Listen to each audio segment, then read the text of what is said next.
In the wake of the case of Jung Yoo-jeong, who murdered a woman in her 20s and disfigured and disposed of her body, there has been a push for a law to release mugshots of criminals. This is because it has been pointed out that the photo of Jung Yoo-jeong released by the police may not be his actual appearance, according to the National Assembly Bill Information System on Tuesday. 7 bills have been proposed to amend the Special Act on the Punishment of Certain Violent Crimes, specified. Violent Crimes Act, to require the disclosure of current, not past, mugshots when disclosing a suspect's identity. Representative Park Hyung-soo of the People's Power Party proposed an amendment that would require the release of the suspect's face within 30 days of the decision to release it. Representative Song Eun-suk of the same party also introduced an amendment to increase the effectiveness of the disclosure by requiring the disclosure of the suspect's image within 30 days of the decision to disclose his or her identity. Representative Park Deok-hee also introduced an amendment to make it possible to disclose photos and videos acquired or taken during the course of the investigation if necessary, and to ensure that suspects do not take measures to cover their faces with masks, etc., even when disclosing their faces in person. Representative Lee Hyung-suk of the Democratic Party of Korea also introduced an amendment to require the disclosure of photos and videos taken during the investigation process when disclosing the identity of a suspect.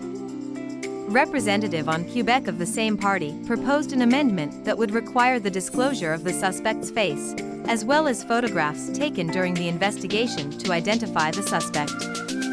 Representatives Kim Young-min of the Democratic Party and Lee Sung-man of the Independent Party also introduced amendments to establish specific legal standards for the disclosure of suspect identification information. The ruling and opposition parties are united in calling for the release of real-life images of criminals because they say the current system is ineffective. Currently, police routinely release identification photos when they decide to release a suspect's identity. The DOJ ruling allows for the release of mugshots, but requires the suspect's consent.